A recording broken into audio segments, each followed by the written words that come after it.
Assalamualaikum warahmatullahi wabarakatuh. Welcome back again di acara Ngomel, ngobrol bari menang ilmu di channel Fruit Laundry TV. Don't forget like and subscribe and share. Share tentunya ya, share ya. Daripada sare mendingan share. Bebas sedunia, fruiters sedunia ya. Sebagaimana yang aku janjikan di beberapa waktu yang lalu, kita culik kembali nih. Walaupun dia sebenarnya sebagian dari aparat negara pemerintah gitu kan ya. Di acara ini mah nggak ada siapa-siapa. Kita sama-sama semua manusia, hamba di hadapan Sang Maha Kuasa. Oke? Itu kerennya. Nah, insya Allah di episode kali ini sambil nunggu buka puasa, azan maghrib yang selalu tepat waktu. Karena yang tidak tepat waktu mah hanya aku dan kamu aja. Baik ya, mau baleng. Kita berhasil menculik kembali Haji Arif. Nah, kita akan kupas tuntas tentang Haji Arif sekaligus dengan kegiatan-kegiatan beliau. Walaupun ya ngobrol bareng ngabuburit, yang penting jangan sampai pejit kencerit. Ya. Tong iya ini. Tong jurat jerit. Gadeng. Nah, berada yang sisa, wahai fruiters sedunia, tentu insya Allah nanti setiap akhir ya. Kita selalu ada apa dia? Live quiz. Ada live quiz. Dalam setiap harinya kita selalu memberikan dua pemenang. Jadi buat para fruiters tetap simak acara Ngomel juga Hikmah Ramadan. Jadi, kita sudah punya dua program. Iya. Jadi program di Hikmah Ramadan dan juga di Ngomel gitu. Jadi buat pertanyaannya nanti seputar acara itu. Ya, seputar acara yang kalian tonton tentunya. Gitu ya. Jangan berputar-putar, nanti kamu pusing. Liar. Nah, sambil kupas tuntas, sambil nunggu adzan maghrib, kita cari tahu dulu.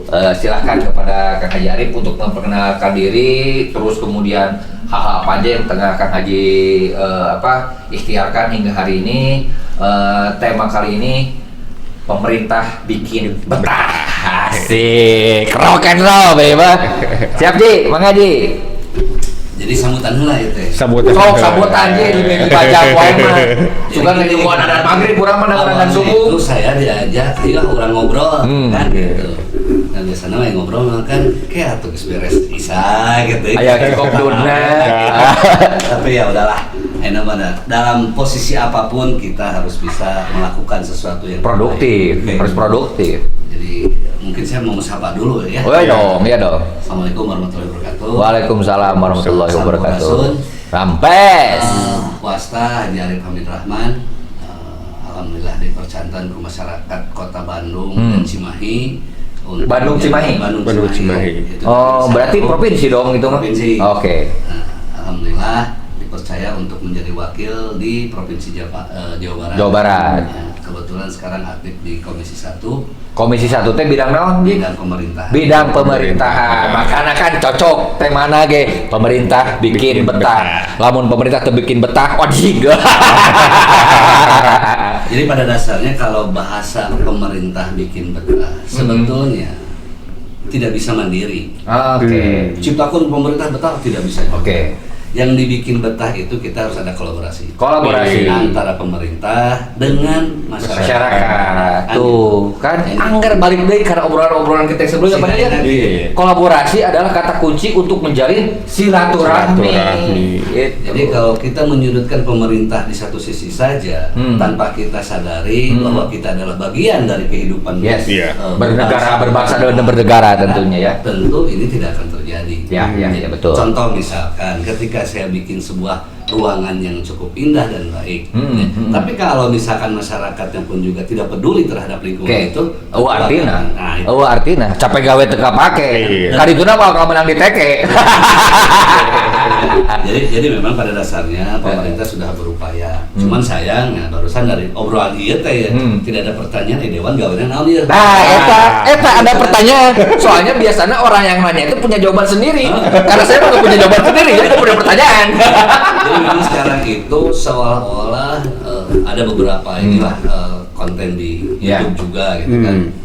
Ya Dewan teh gawenan Ya. tuh. Iya, betul. Setelah Covid gitu kan, urusan Raperda selesai, tidak dikerjakan. Jangan berpikir seperti itu. Kami juga mencoba bagaimana memikirkan masyarakat khususnya Jawa Barat. Contoh misalkan perhelatan kami ya diskusi dengan Gubernur Jawa Barat urusan masalah bantuan. Ya. Wah iya. Kita juga hati-hati. Mengoptimalkan bagaimana Gubernur meminta anggaran terhadap legislatif untuk urusan COVID-19. Oke. Dari angka sekian bahkan kita merasa masih kekurangan. Oke. Akhirnya Dewan memutuskan di angka 10,43 triliun. Hepula. Nah ini para voters sedunia, ini yang sering kita, paling tidak saya juga sebagai orang awam ya Pak Dewa ya, sebagai orang awam, dulu ketika para dewan-dewan belum menjadi para dewan, sebagai rakyat biasa seperti kita, kemudian mengajukan atau diajukan kampanye, kan tagline-nya sederhana, memperjuangkan nasib rakyat. Nah, itu kan kalimatnya sederhana, memperjuangkan nasib rakyat. Ternyata ini kemudian menjadi anakan pertanyaan ketika memperjuangkan gawenan naon kan gitu. Nah, ini yang sedang kita bahas. Oke, Bebe. Jadi ternyata yang namanya memperjuangkan itu bukan membalikan surabi tinu tutung jadi tertutung. Bukan, ini prosesnya. Simak, lanjutkan, subscribe, like, share.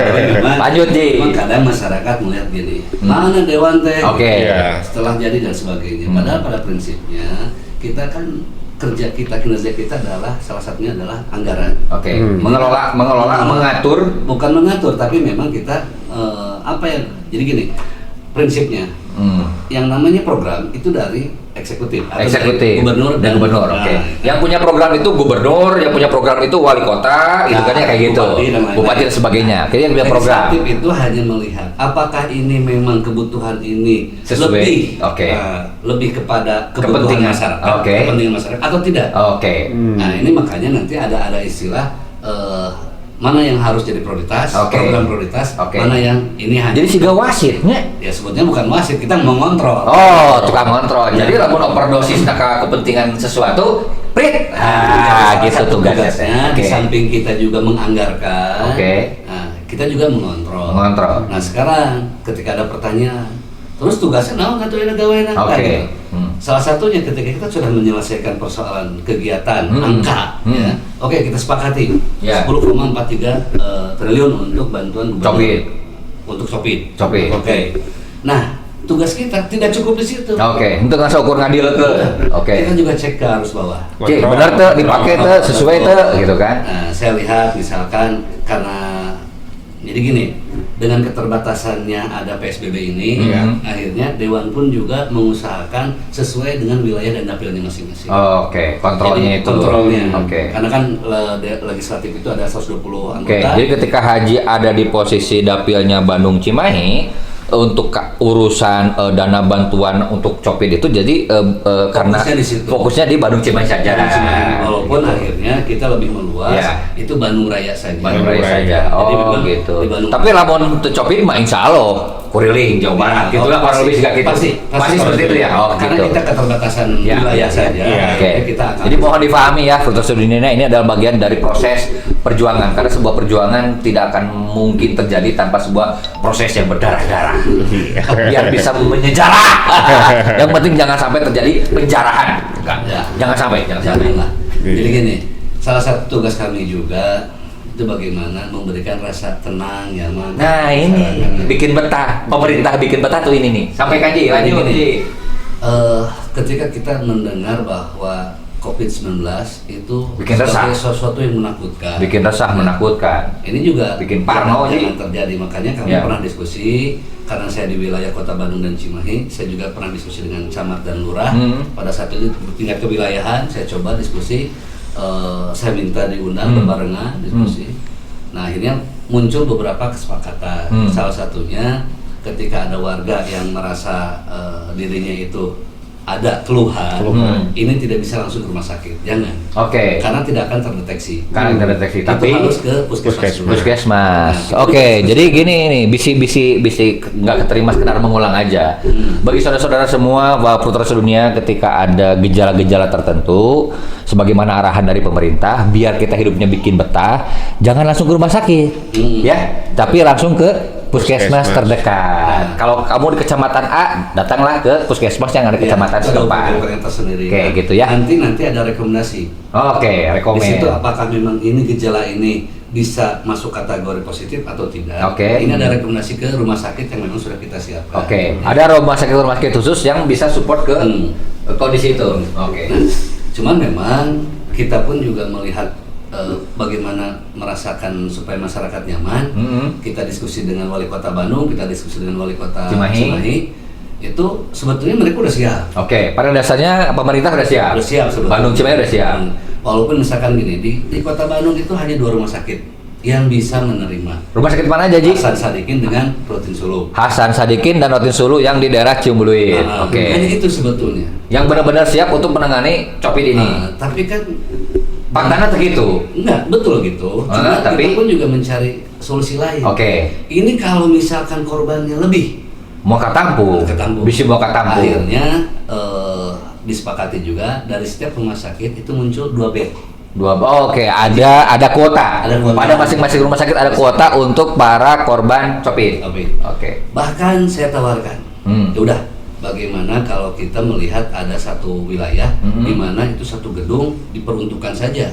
Khusus untuk pasien COVID. Nah, karena di kota Bandung itu sulit dan memang alhamdulillah sebetulnya ada beberapa. Padahal kalau bangunan kosong di Bandung anu milik negara padahal mah tidak juga. Enggak gitu juga. Nah, ini bagian masyarakat boleh. Boleh, kaki. Pakai we atuh cukup ramanya daripada temangpaan. Kalau mau ada tunjukkan yang mana. Gitu. Karena itu apa mana dong ngomong aja. Gitu. Maksud saya gini, bahkan di salah satu perusahaan di kota Bandung ada 2 hotel yang disiapkan. Ini ada hotel, silahkan pakai. Keren. Ini kan cukup luar biasa sih. Keren. Ternyata, cananggeus.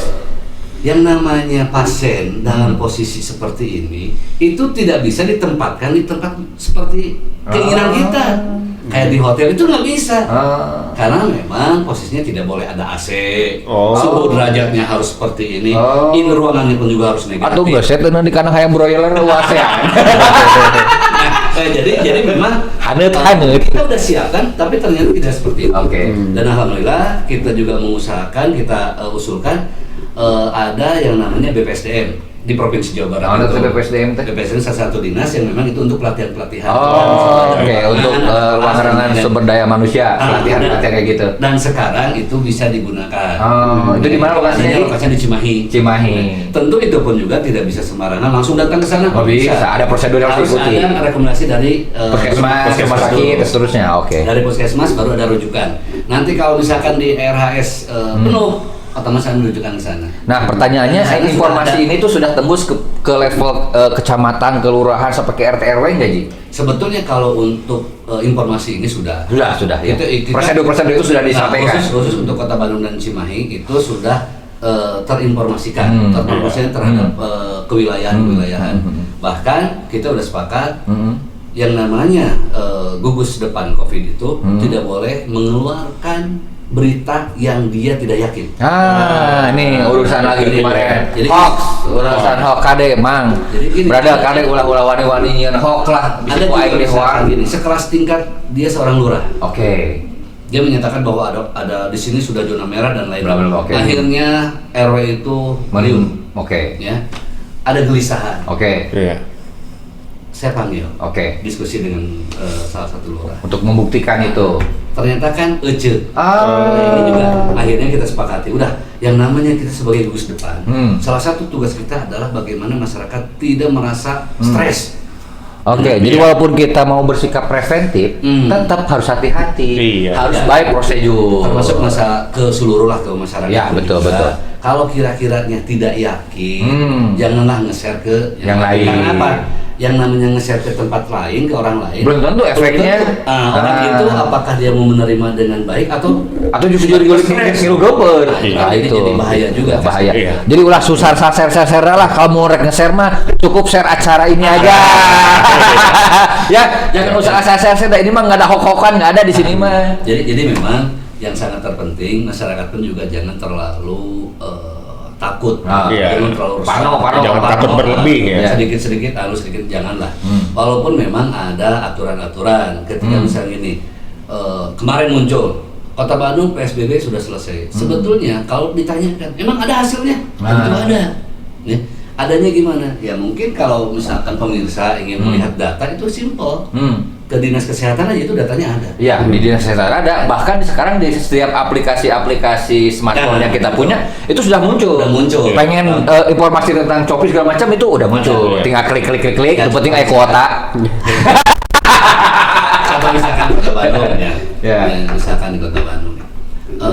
Kalau saya melihat ada sebuah keberhasilan, dikatakan berhasil, iya kan kita bertahan. Alhamdulillah. Jadi memang dengan asumsi korban di angka 520 itu per tanggal 4 hari kebelakang lah ya, 4 hari 5 hari kebelakang itu yang meninggalnya 40, sehatnya 20. Artinya memang dengan ada PSBB ini memang kedeteksi wilayah mana yang memang zona-zonanya jadi ini dan ini juga akhirnya pemerintah bisa preventif. Jadi istilahnya gini, tidak seperti mendunia lah. Ketika muncul virus ini di Kota Bandung, menyebarnya begitu ngeri. Masif. Ternyata tidak. Kita dihalangi dengan ini. Nah, terus ada juga pertanyaan, PSBB tapi bagaimana nganggar macet? Nah, kayak macet itu di belah mana? Soalnya jalan itu mah kosong.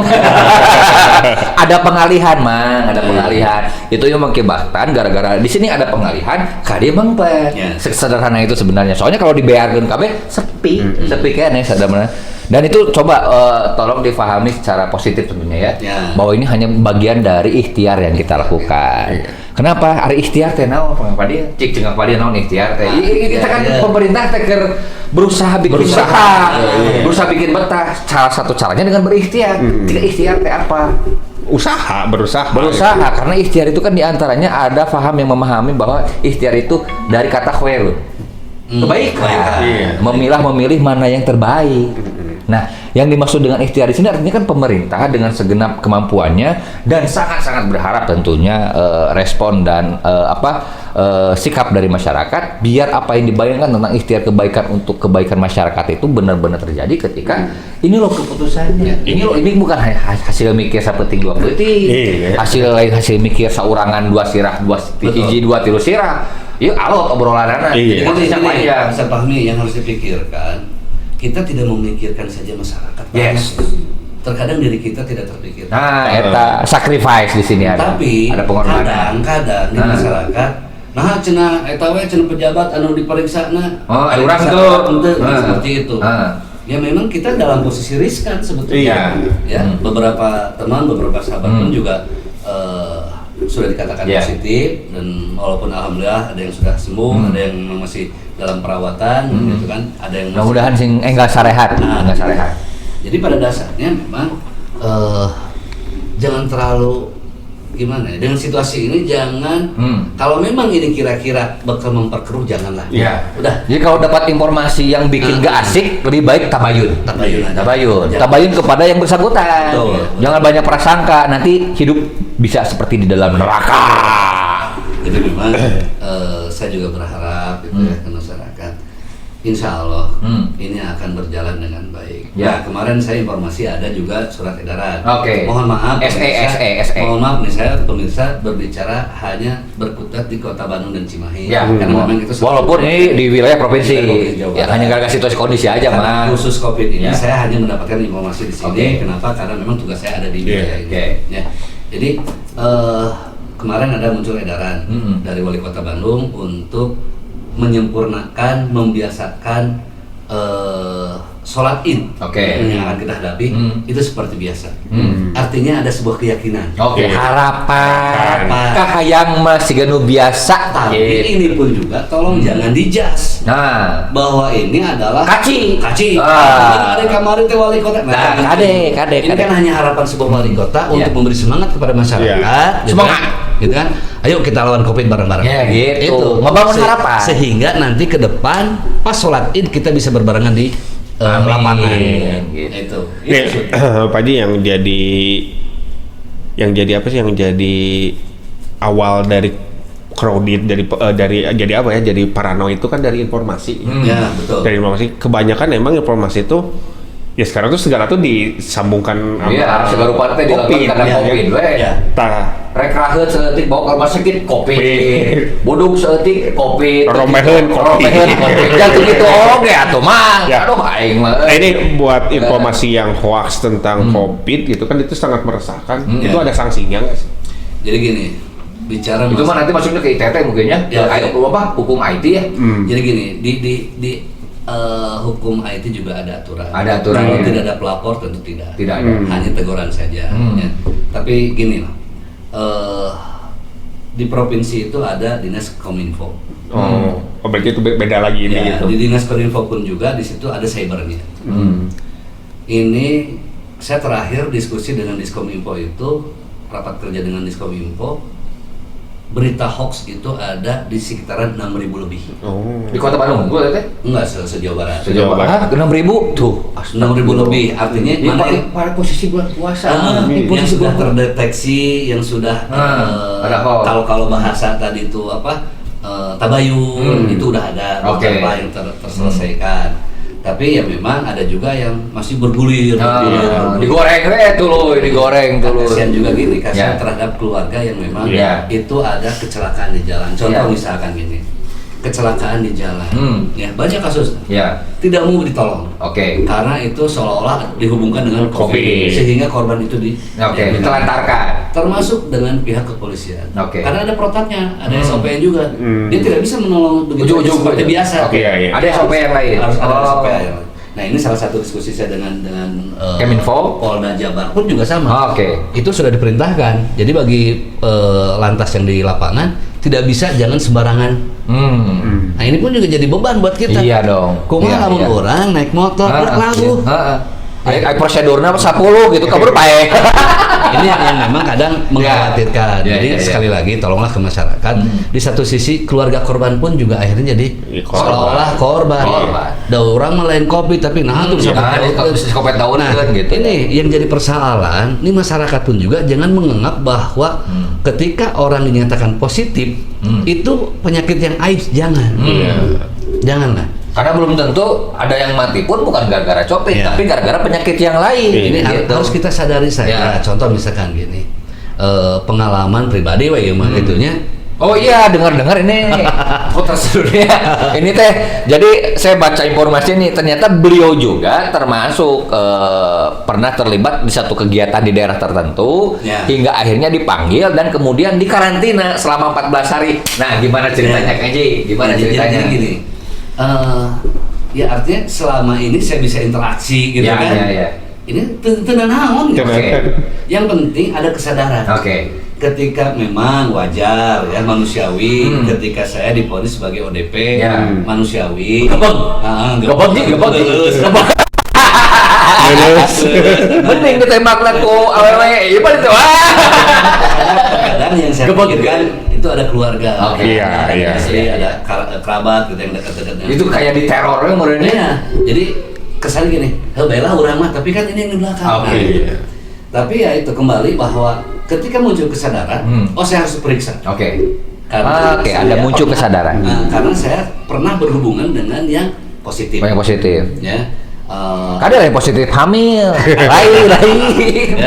Karena jadi gini, ketika seseorang berhubungan, bukan berhubungan ini. Kadang lain berhubungan, lain. Interaksi lah seperti interaksi kan di bahasana, aduh bahaya eta berhubungan. Terus nanti tadi positif. Aduh eta bahasana jadi gini. bias pisan, aduh harus dipahami juga ya maksudnya. interaksi kan interaksi dalam ini dalam satu ruangan atau gini gitu kan dengan orang yang positif terindikasi. Nah, itu dinyatakan interaksi. Ya, apalagi ada interaksi fisik misalkan dengan sesalaman, bersentuhan kulit lah ya. Nah, itu akan dikatakan dia sebagai ODP, orang dalam pengawasan. Nggak mau itu. Nah, memang kejadiannya saya ada di posisi itu. Akhirnya ciduk. Nah, tapi dengan kesadaran saya harus bahwa ini bukan penyakit yang aib. Ketika saya nyatakan positif, oh iya saya positif. Tolong doakan saya. Selesai. Kan gitu. Karena ini bukan penyakit yang satu hal yang memalukan, bukan. Kita bisa berusaha, tapi jangan pernah lupa untuk tetap berdoa. Gitu. Nah, ini berada Fruiters sedunia ya, bahwa kemudian musibah itu bisa terjadi pada siapa saja. Mau rakyat kecil, rakyat besar, rakyat penek, rakyat jangkung, rek pemerintah, rek diparentah, ada semua gitu. Artinya tidak ada istilah hari pemerintah mah gitu, nggak juga gitu. Kalau kita mau berpikir secara luas wawasannya, terlebih kalau kita mau setiap mendapatkan informasi harus dilanjutkan dengan tabayun, gitu kan ya. Dan yang lainnya juga seperti disampaikan Kang Haji, bahwa kita harus menjaga imun, tapi bagaimana juga kita meningkatkan iman. Ini yang penting, Mamen. Fruiters, karena apa ya, tubuh diri kita itu bukan hanya sekadar makhluk fisik. Kita adalah makhluk spiritual juga. Ini harus kita jaga. Jadi harus kita jaga bukan hanya sekadar imun, tapi iman juga. Gitu. Dan ini buktinya bahwa walaupun beliau pernah pada level ODP sampai di karantina 14 hari, alhamdulillah gitu kan, dengan berdoa dari dirinya, berdoa dari keluarga, berdoa dari saudara yang lain, saling didoakan dan mendoakan, alhamdulillah semua akan baik-baik aja. So, Fruiters sedunia, untuk bagaimana bikin pemerintah betah tentu bukan hanya sekedar urusan pemerintah. Tapi bagaimana keterlibatan kita dalam membangun komunikasi, dalam menjalin kolaborasi. Karena kata kuncinya sebenarnya terlebih kita ada pada situasi Ramadan yang menjadi bulan penuh pelajaran. Ini adalah bulan yang penuh pelajaran buat kita semua, biar kita juga terus mau belajar, agar senantiasa mau melibatkan diri dan terlibat untuk kebaikan sesama. Terlebih kepentingannya adalah untuk nusa dan bangsa. Betul. Gitu, ini yang harus kita lakukan. Tapi kalau kamu pengen maunya rebahan, nggak apa-apa, silahkan. Lakukan rebahan yang sesuka kalian. Yang penting bikin perubahan. Asik. Kang Fadil, itu ada pertanyaan. Coba apalagi bongkar-bongkar. Biasanya dari cetutun, cetitin, sok ada pertanyaan. Belum ada nih. Dari segi Kang Iman ada nggak Kang Iman? Bisa sok hadir wae tah. Ini nih kondisinya gini katanya. Ini ada yang ayahnya meninggal di suatu daerah. Nah, dia tuh emang ada yang menyebarkan hoax itu bahwa itu copin. Gara-gara si copin. Sampai akhirnya katanya tidak ada yang mau bertakziah. Tidak ada yang bertakziah, bahkan sampai kemudian di beberapa tempat terjadi yang viral itu nggak mau ada yang memakamkan. Nah, itu gimana sikap pemerintah jika ada fenomena-fenomena seperti itu sebenarnya? Sebenarnya gini, itu tetap kembali kepada aturan, ada SOP-nya. Bagaimana cara memakamkannya, gitu kan. Nah, yang memang diawali tidak terpikirkan adalah sosial. Ya, secara SOP kita lakukan. Ketika ada satu orang yang meninggal, yang memang itu diindikasi bahwa meninggalnya itu medisnya seperti apa, tapi dia juga memang tidak positif ya COVID-19. Nah, awalnya kita tidak peka terhadap sosial. Sepertinya tidak akan terjadi. Ada beberapa yang memang ada pengusiran lah, istilahnya penolakan, bukan pengusiran, penolakan dari warga, gitu kan. Akhirnya memang terjadi, memang ada, itu pun juga bisa diselesaikan oleh diterjemahkan oleh para medis bahwa ini bisa diterima, bahkan kejadian itu masih di Kota Bandung, itu harus diangkat lagi. Ini kan bagaimana perasaan keluarga. Iya. Nah, sebetulnya yang saya dengar dari para medis sendiri itu, ini masih simpang siur. Ketika sosok ini, virus yang ada di dalam tubuh kita itu sebagai dimakamkan, itu selama 2 jam virusnya habis. Ada yang menyebutkan 7 jam juga selesai. Artinya mau mungkin si virus itu ibarat kalau keluar. Mau pakai hadis mah 7 lengkah sebenarnya. Nah, 7 lengkah alasan ini yang akhirnya bisa diterima oleh masyarakat. Jadi kalau misalkan akhirnya di situ kita muncul dari teman-teman legislatif, inisiatif kita sebar ke seluruh kota kabupaten di dapilnya. Kita pertanyakan kesiapan TPU atau pemakaman mana yang bisa menerima urusan masalah ketika ada korbannya dinyatakan positif COVID-19. Nah, tapi memang alhamdulillah kemarin hari tadi itu saya kebetulan ada kegiatan di Kabupaten Bandung. Ternyata Kabupaten Bandung kekurangan bagus dalam posisi bahwa ada satu TPU yang sudah disiapkan dan itu memang ketika ada orang yang dinyatakan COVID-19 itu bisa di sana. Dan informasi yang kemarin itu kalau nggak salah masih kekurangan apa ADP ya? Ini alat kelengkapan. Alat kelengkapan masih kekurangan untuk para volunteer pemakaman. Tapi jadi ini udah nanti besok udah bisa dihandle. Itu akan saya sampaikan ke. Jadi paling tidak gini bagi saudara-saudara semua yang ada di sekitar daerah-daerah pemakaman, apabila ada tim-tim yang biasa memakamkan itu ya, terus ada hal-hal lain yang bisa kita lakukan, paling tidak lengkapi saudara-saudara kita yang selalu memberikan kebaikannya, bersedia menggali dan seterusnya, lengkapi mereka semua dengan alat-alat itu semua gitu. Jadi lubang kebaikan, pintu kebaikan akan selalu terbuka kalau kita misalkan peka pada setiap situasi kondisi. Jadi ulang mentang-mentang dari teman tukang kuburan biasa juga gitu. Ya, tolong sekarang malah kita gitu. Tolong ikhtiarkan bareng-bareng. Ya, kita percayakan saja kepada pemerintahan SOP-nya seperti apa. Ya bukan ini. Bukan lebay, tapi lebay. Memang ikhtiar kita. Tapi kalau misalkan ikhtiar kita juga ditolak oleh masyarakat, ini percuma. Ya kan? Nah, ini yang akhirnya ini jangan sampai terjadi. Yuk kita hadapi COVID-19 ini dengan lapang terbuka bahwa oh iya ini ada dengan harapan yang optimis gitu kan. Terus ketika bicara masalah psikologis, ya jangan terlalu dijudge lah bahwa ketika ada sebuah keluarga yang seperti itu dijudge bahwa itu keluarga ini menjadi hantu buat kita. Jangan. Toh mereka juga keluarga kita semua. Itu doakan biar kita semua selesai baik-baik saja semuanya gitu. Koma Kang Fadil, kan pertanyaan itu ke pemerintah ya, mempunyai pemerintah ya. Iklan. Oh, iklan lah. Like, subscribe, and share. Kalau urusan mencuci ke Perut Laundry. Lamun beuten geus kukurbukan, telepon kantin. Urusan chat imah geus sebulan di kanon chat naon? Najar Pay. Aduh, ieu mah endorse deui. Jangan lupa nanti di acara akhir acara kita selalu akan ada kuis untuk dua hadiah ya, dua pemenang. Dua pemenang dan tentunya nanti juga di akhir kegiatan ngomel kita akan menyediakan giveaway nah 3 buah handphone. Ya, 3 buah handphone. Dan bahkan nanti insya Allah kalau nggak salah dari tim manajemen mengatakan ada bocoran nih akan di live-kan kegiatan pemberian hadiahnya. Mudah-mudahan. Tapi tetap insya Allah semua prosedur yang sebagaimana tadi Kang Hadi sampaikan atas nama pemerintah, kita sebagai bagian dari kru Fruit Laundry akan menjaga semua situasi kondisi itu, jangan sampai bikin situasi resah dan gelisah.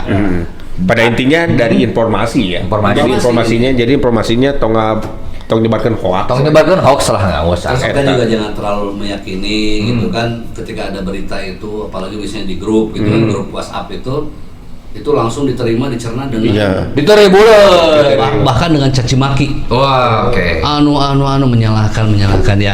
Kalau saya kan dalam posisi ini melihat khawatir. Oh, ini kekhawatiran masyarakat. Tapi kekhawatiran terlalu berlebihan juga gitu. Ya mungkin inilah pelajaran buat kita semua bagaimana kalau kita mau mengambil hikmah dari semua kejadian ini. Satu, kita mungkin jadi bisa lebih hidup bersih lagi. Nah ini. Yang kedua, mungkin dengan kejadian sekarang ini banyak sahabat-sahabat kita mau yang tua mau yang muda itu melakukan bakti sosial, awareness. Jadi dalam hal ini kita sudah disuguhkan 2 hal yang pelajaran. Ya. Jadi jangan yang sampai cuma tagline aja Arnado patu minal iman tapi pabalatak tapi kalotor. Betul. Ini buktinya. Ini mudah-mudahan ini juga ada yang menarik nih. Kalau misalkan kita lihat sekarang itu mungkin hanya sedikit ketika kita ke jalan melihat orang tidak pakai masker. Hampir rata-rata pakai masker. Ya mudah-mudahan setelah corona berlalu pun juga masyarakat Kota Bandung aware tetap menggunakan ini. Toh ini buat kesehatan kita sendiri. Ini bisa jadi sebuah kebiasaan yang tadinya sebuah kewajiban akhirnya jadi kebiasaan. Karena ini juga terjadi di satu negara seperti itu katanya Ji, ceritanya kayak gitu. Ada itu di salah satu negara di Singapura. Ya, kalau kita lihat Singapura kan kota bersih. Tapi masyarakatnya tetap pakai ini sehari-hari walaupun belum zaman corona. Belum ada corona pun juga. Tapi mereka belajar dari zaman SARS. Nah, ketika ada SARS mereka diwajibkan menggunakan itu. Ketika SARS berlalu tidak kemudian maskernya dijarowalan deui. Nah, tetap dipakai. Kebiasaan. Nah, kebiasaan hidup bersih intinya itu ya. Nah, itulah. Kebiasaan hidup bersih. Jadi kebiasaan hidup bersih itu kayak cuci tangan, kade tertarik pujian. Itu adalah untuk kebaikan kalian semua. Nah, betul. Semua. Jadi Anado 45 itu jangan sampai disebut sebagai tagline unggul. Lain urusan Anado 45 materi masalah runtah, bawa orang jadi runtah nanti. Gitu. Ya pada intinya itu hal positif ya kita teruskan itu lebih baik. Iya, kenapa tidak gitu? Ya kenapa tidak gitu? Nggak terugi. Nggak rugi benar. Kadang-kadang kan orang reaksi dicabak dia kan berarti. Kadang-kadang orang tuh kan jadi mikirnya tuh jadi ribet ya kan padahal kan konsum copin mah jelema ge rajin mandi nu tara mandi oke cuci tangan unggar juru cuci tangan atau tapi kan benar ini Ustaz Fahmi benar ini saya bicara pengalaman pribadi gitu. Saya punya anak laki-laki hese di titah mandi teh. Oh gitu. Tapi justru alhamdulillah ada Copi rajin mandi. Pulang itu mandi. Dan wayahna we eta walaupun sampai hambur sabun kan jangan disalahgunakan. Kade buat para jomblo dan jombli sedunia, para puter jomblo, kade kalaupun sabun jadikan alibi. Nah ini mah kan usum copit kade. Itulah. Selalu ada kebaikan pada setiap sisi keburukan sekalipun. Pasti. Iya. Tinggal kepada kemampuan kita memfilter segala sesuatu, menerima, bahkan mengambil hikmah pun jangan seambil-ambilnya, kudu bebeja heula. Bisa hipo-pauk si batur. Iya. Oke, putar sedunia sekarang sebentar lagi kita akan berhadapan dengan buka puasa. Buka saum. Momen yang ditunggu-tunggu gitu kan ya. Jangan lupa sebentar lagi kita akan ada Quiz. Jangan kemana-mana. Nanti Kang Opik masuk. Kang Opik masuk bagian quiz ya, gitu ya. Bikin pertanyaan terbaks, bikin jawaban terbaks, cerita-cerita juga boleh. Nanti Kang Opik yang akan mengelola dengan tim yang lainnya. Insya Allah semoga saum kita hari ini selalu menjadi saum yang terbaik. Dan tentu semoga saudara-saudara kita khususnya yang tengah mengalami musibah, sakit apapun sakitnya mudah-mudahan segera sembuh dan semoga sakitnya juga menjadi bagian dari kifarat dari Allah Subhanahu wa taala. Dan buat kita yang masih sehat, terus jaga kesehatan, terus menjadikan diri yang selalu memberikan manfaat dan kebaikan bagi yang lain, tetap hidup optimis. Jangan banyak nangis karena itu bisa bikin kamu miss. Oke, saya Ami, saya Arif, saya Fadil. Sampai ketemu lagi di acara berikutnya. Acara naon teman? Ngobrol bari menang ilmu. Oke, Bebel. Oke, para putra dunia. Wassalamualaikum warahmatullahi wabarakatuh.